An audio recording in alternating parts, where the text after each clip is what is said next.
Right మన వెనుక చూడొచ్చు అయితే కూల్ చేసిన ఇండ్ల ఆ మట్టి ఇటుక పిల్లలు కూడా ఇదే ఎన్టీఆర్ స్టేడియంలో డంప్ చేయడం జరుగుతుంది. ఎందుకు ఒకవైపు పెద్ద ప్రోగ్రామ్స్ జరిగినా సరే ఆ ప్రోగ్రామ్స్ అయిపోయిన తర్వాత ఎటువంటి క్లీన్లెస్ లేకుండా కేవలం ఈ పూర్తిగా ఈ 4 దిక్కులో ఎన్టీఆర్ స్టేడియంలో 4 దిక్కులు ఆ చెత్తను పాడేయడం జరుగుతుంది. మరోవైపు ఈ చుట్టుపక్కల ఇళ్ళని కూల్చేసిన ఇళ్ళని కూడా ఇదే ఎన్టీఆర్ స్టేడియంలో డంప్ చేయడం జరుగుతుంది. ఎందుకు ఇక్కడున్న జిహెచ్ఎంసీ వాళ్ళు ఎందుకు పట్టించుకోవడం లేదు? ఇటు జిహెచ్ఎంసీ వాళ్ళు రెగ్యులర్గా ట్యాక్స్ కలెక్ట్ చేయడం, చెత్త ట్యాక్స్ అయితే కలెక్ట్ చేస్తుంది, కానీ ఎందుకు డంప్ యార్డ్కి దీన్ని తరలించడం లేదు? కేవలం హైదరాబాద్లో ఉన్న ఒకే ఒక్క మైదానం ఇది. ఎందుకంటే హైదరాబాద్ నడిబొడ్డున ఉన్న ఒకే ఒక్క మైదానం, తక్కువ మైదానాల్లో ఇంత పెద్ద గ్రౌండ్. ఆదివారం వచ్చినా సరే ఈవినింగ్లో పెద్దలు వాకింగ్కి వస్తారు, పిల్లలు ఆడుకోనికి వస్తారు. ఈ చెత్త వల్ల చాలా వరకు ఇబ్బంది అవుతుంది. ఇవి ఎందుకు ఇక్కడ డంప్ చేయడం జరుగుతుందని ఇక్కడికి వచ్చిన వాళ్ళు పూర్తిగా ప్రభుత్వాన్ని ప్రశ్నించడం జరుగుతుంది. ఇప్పటికైనా జిహెచ్ఎంసీ వాళ్ళు వీటిని రెస్ట్రిక్ట్ చేస్తారా, లేకుంటే ఇలానే కంటిన్యూ చేస్తారా అనే విషయాలు కూడా మనం చూడాల్సిన అవసరం ఉంది. అన్న ఎట్లా చూస్తావు పూర్తిగా ఈ ఎన్టీఆర్ స్టేడియం మొత్తం డంప్ యార్డ్లో తయారవుతుంది, ఏం చెప్తావు?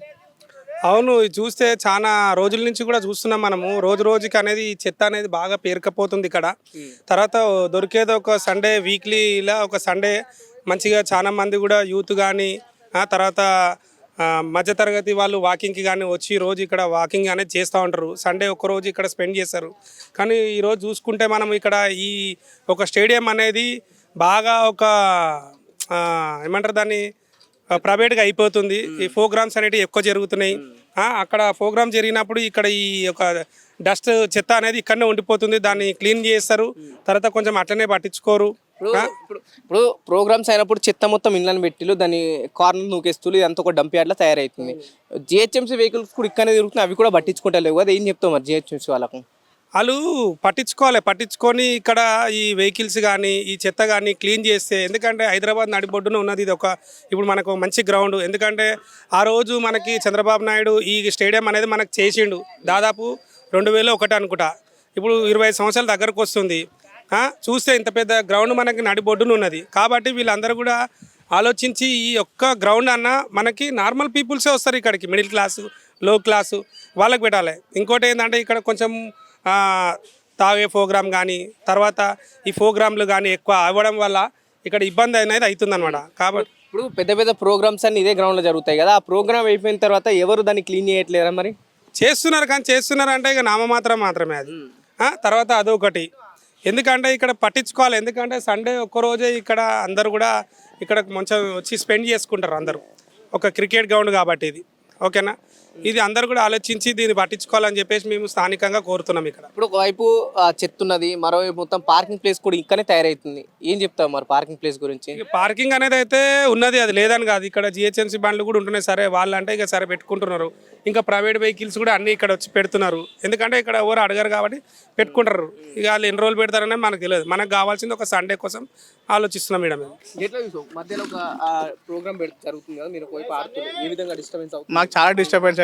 ఉన్నదే మన ఇక్కడ సరౌండ్లో ఒకటే గ్రౌండ్ మాకు ఆడుకోనికే.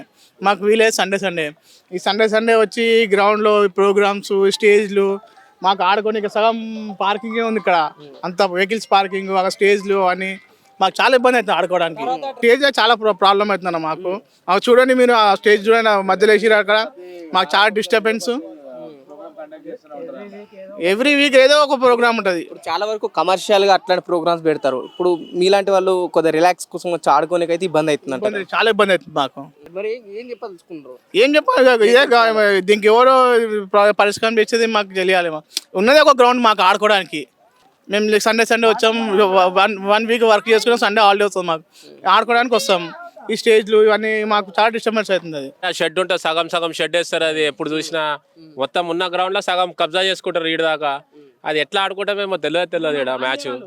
అసలు ఇంకా అడ్డం ఇంకా ఎలా కొట్టేస్తారు, అక్కడ బాల్ వస్తుంది అని చెప్పి ఇక్కడ వాచ్మెన్ పెడతారు ఇక్కడ. ఇది గ్రౌండ్ ఆడనీక అర్థం కాదు, లేకపోతే ఇది స్టార్ల కోసం ఆ గ్రౌండ్ అర్థమైతలే.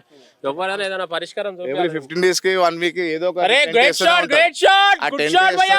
టెంట్ వేస్తారు, అది రెంట్కి ఇస్తారా హాఫ్ గ్రౌండ్ మొత్తం కబ్జా చేస్తారు. ఉన్న ఈ హైదరాబాద్ లో మొత్తం చెప్తున్నా ఆల్మోస్ట్ ఉన్న యూత్ అంతా ఆడేటోళ్ళు అంతా ఇక్కడికి వచ్చి ఆడతారు. ప్రతి మంత్లీ చెప్పాలంటే ఒక 10 days 15 days దాని డిస్టర్బెన్స్ ఉంటుంది. ఒక 4 వీక్స్ లో 2 వీక్స్ 3 వీక్స్ అవే ఉంటాయి, అవే కండక్ట్ చేస్తుంటారు. ఆ ప్లేస్ ఉండదు. యూత్ అంతా ఏం చేస్తారు మళ్ళీ ఫిజికల్ ఫిట్నెస్ కి కొద్ది ఇబ్బంది కలుగుతుంది. చాలా అవుతుంది. ఇటువంటి దాంట్లో ఇటువంటి స్టేజ్లు వేయడం వల్ల గుంతలు దోబేస్తారు. ఉన్న ఆడుకోవడానికి పిచ్చులు అన్ని గుంతలు పడిపోతున్నాయి. మొత్తం రావుతలేదు చూడండి, ఇవన్నీ మొత్తం అడ్డజమాసి మొత్తం తవ్వి వేసి మొత్తం పిచ్చు మొత్తం గ్రౌండ్ అంతా ఖరాబ్ అయిపోతుంది ఆల్మోస్ట్ చెప్పాలంటే. ప్రోగ్రామ్ చేస్తారు, ఉన్న చెత్త అంతా వేసిపోతారు వాళ్ళు. ఆ చెత్త అంతా వదిలిస్తారు. జిహెచ్ఎంసీ వాళ్ళు కానీ వాళ్ళు ఎవరు వస్తారండి? ఎవరు రారు. మళ్ళీ మీరు మేమే జరుపుకోవాలి అన్ని. మేమే ఆడుకొని మేమే అన్ని సర్చ్ చేసుకొని చూడండి, మేమే మొత్తం ఊడ్చుకొని చేసుకొని మేము ఆడుకుంటాం. ఆ చెత్త చేస్తారు ప్రోగ్రామ్ నీట్ వేయాలి, అంత ఇట్లా ఇట్లా మొత్తం చెత్త అంతా పడేసి అంతా ఏదాన్ని పడేసి పోతారు వాళ్ళు. వాష్రూమ్స్ బిల్లు మొత్తం ఖరాబ్ చేసేసారు. కేవలం ఉందంటుంది అంతే, కమర్షియల్ కే వాడుకుంటారు అంతే. అది కమర్షియల్. ఎందుకంటే ఇదంతా ఇవన్నీ ఎందుకు సార్ గవర్నమెంట్ నుంచి ఏం కండక్ట్ చేసేటి చెప్పు ఇవన్నీ. ఇప్పుడు గవర్నమెంట్ ప్రోగ్రామ్ ప్రకారంగా అవి ఏం కండక్ట్ చేస్తారు చెప్పు. కమర్షియల్ ఏదో బుక్ స్టాల్ అని అదే ఏదో ఒక ప్రోగ్రామ్ ఏదో ఒకటి పెడుతూనే ఉంటారు. ప్లేస్ దాంట్లో బిజినెస్ చేసే వాళ్ళు ఏదైనా కమాండ్స్ కూడా వేరే దాంట్లో ప్రైవేట్ గా రెంట్ కట్టుకోవచ్చు. ఇప్పుడు గ్రౌండ్ అందరూ ఆడుకునే వాళ్ళకి దాంట్లో డిస్టర్బెన్స్ ఎందుకు. సిటీలో చాలా వరకు ఉంటది బిజీ లైఫ్, దొరికేది సండే. ఆ సండే కూడా డిస్టర్బెన్స్ అనిపిస్తుంది అంటారు. చాలా డిస్టర్బెన్స్ అవుతుంది. ఇప్పుడు ఆల్మోస్ట్ మీరే చూడండి, ఇప్పుడు ఈ టైం కాబట్టి ఈ టైం ఇంత ఎండకి ఎవరు ఆడలేరు చేయలేరు. ఎర్లీ మార్నింగ్ వచ్చే వాళ్ళకి ఇక్కడ ఆడుకునే వాళ్ళకి ఆ ప్లేస్ మొత్తం సగం ప్లేస్ పోతుంది. ఇక్కడ ఆడుకునే వాళ్ళు ఇంకెక్కడికి వెళ్తారు చెప్పు, ఇంకెక్కడికి వెళ్ళాలి? వెళ్ళలేరు కదా. ఆల్మోస్ట్ ఎక్కడెక్కడికి వెళ్ళి చీడికి వచ్చి ఆడతారు. యాక్టివిటీస్ ప్రోగ్రామ్స్ అవుతుండే వల్ల మాకు జాగుండే వల్ల మాకు ఏరియా ఉన్నది ఇక్కడ ఒకటే దగ్గర. ఇది మీరేం చేస్తుంటారు? చెత్త పని చేస్తాం సార్. ఏంది అంటే మీకు ఎవరైనా చెప్తారు ఇక్కడ చెత్త తీసుకోమని లేకపోతే ఏమన్నా? చెత్త ఏం తీసుకోవద్దని చెప్తారు. ఇక్కడ ఇంట్లో ఉన్నారు కదా సార్, వాళ్ళు తెచ్చి ఎడంటే పరిచయం వెళ్ళిపోతున్నారు. మేము ఏం చేస్తామంటే మా కాడ కింద నీటి పెట్టుకుంటాం ఇక్కడ. వాళ్ళు తీసుకొచ్చి మా మీదకి మేము వేసినాం అనుకోండి, ప్రతి ఒక్కరు మా మీదకి వస్తారు. మీరు ఇక్కడ ఏం డంప్ చేయరు? ఏ డంపింగ్ అక్కడ ఉంది కదా సార్, ట్యాంక్ బోర్డు కింద, అక్కడ వచ్చి వేసేస్తాం. మేము అంతా ఇక్కడ కింద పండేది కూడా ఎత్తకుండా పోతాం ఆల్రెడీ. మేము ఈ ఎన్టీఆర్ దాదాపు 14 ఎకరాల విస్తీర్ణంలో ఉంది కదా, చుట్టుపక్కల ఎటు చూసినా చెత్తనే పేరుకపోయింది. అంటే చుట్టుపక్కల ఇళ్ళ వాళ్ళే ఇస్తారా లేకపోతే ఇళ్ళ వాళ్ళే సార్? చాలా మంది ఇళ్ళ వాళ్ళే ఇస్తున్నారు. ఇగో అక్కడ చాలా మంది పారేసినారు, ఆడ చాలా మంది పారేసినారు, ఈ మూలకి చాలా మంది పారేసినారు, ఇక్కడ చాలా మంది పారేస్తున్నారు. ఎక్కడన్నా చూడు గేట్ దగ్గరే చెత్త దగ్గర ఆగుతుంది, ఇక్కడ మధ్యలో ఎడన్నా ఆగుతుందో చెప్పు. ఇప్పుడు మీరు ఎన్ని సంవత్సరాల నుంచి ఆ వెహికల్ నడుపుతుంది, చెత్త వెహికల్? నేను వచ్చి సంవత్సరం అవుతాను సార్. సంవత్సరం అవుతుంది. ఎప్పుడైనా చూసిలా లేకపోతే ఈ మధ్యన ఇట్లా జరుగుతుందా? ఇప్పుడు ఎక్కువైంది సార్ ఈ మధ్యన. ఇప్పుడు ఎన్ని నెలల నుంచి ఎక్కువైంది? ఒక 3 నెలలు 4 నెలల నుంచి ఎక్కువైతుంది. అంటే ఇప్పుడు మీ పైన అధికారులు ఏం చెప్పట్లేరా మరి? దీని వాచ్మెన్ సెక్యూరిటీ పెట్టడం కావచ్చు, లేదంటే క్లీన్ చేయడం కావచ్చు, ఇట్లాంటి ఏమో చెప్పట్లేరా? క్లీన్ అంటే ఓ వారానికి 2 వారాలకు నెలకు దూరం అట్లా క్లీన్ చేసి వాళ్ళు వచ్చి పెద్ద బండులు వచ్చి ఎత్తపోతారు సార్. ఇంకా మేము మా కాడ ఇదేమన్నా పారేసిపోయారు అనుకో, ఇంకా మా బండ్లోకి వేసుకుని వెళ్ళిపోతాం. మేమే మళ్ళీ మా మీదకి వస్తారు, ఇలా పారేసినారు వాడ పారేసినారు, మా మీదకి వస్తారని మేమే తీసుకెళ్తాం. రైట్, ఇది ఎన్టీఆర్ స్టేడియంస్లో, ఎన్టీఆర్ గ్రౌండ్స్లో ఇది గ్రౌండ్ రిపోర్టింగ్. ఎందుకంటే తెలంగాణ వచ్చిన తర్వాత తెలంగాణ కళా మైదానంగా మారింది.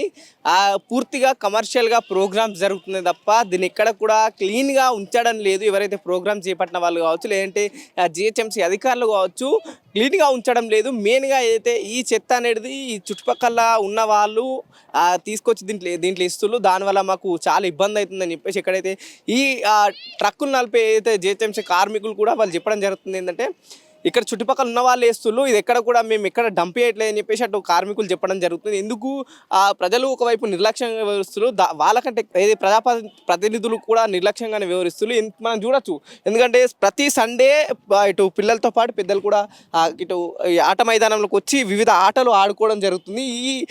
వీళ్ళ మధ్యలో ఇటు ఒకవైపు ఈ జిహెచ్ఎంసీ వెహికల్స్, మరోవైపు ఈ కమర్షియల్గా తీసుకున్న ఏదైతే టెంట్లు కావచ్చు, ఆ స్టేజ్లు ఉన్నాయి. దానివల్ల మేము ఇబ్బందికి గురవుతున్నామని చెప్పేసి ఇక్కడికి వచ్చిన ఆడుకునే వాళ్ళు పెద్దలు కూడా వాళ్ళు చెప్పడం జరుగుతుంది. చూద్దాం ఎందుకు జిహెచ్ఎంసీ ఇంతే నిర్లక్ష్యంగా ముందుకోతుందా, లేకుంటే ఇప్పటికైనా దీనిపైన చర్యలు తీసుకొని ఎన్టీఆర్ గ్రౌండ్స్ని ఏదైతే తెలంగాణ కళా మైదానాన్ని క్లీన్గా ఉంచే ప్రయత్నం చేస్తుందా అనే విషయాలు వేచి చూడాల్సిన అవసరం ఉంది. కెమెరామెన్ కిరణ్తో పవన్, మిర్రర్ టీవీ, హైదరాబాద్.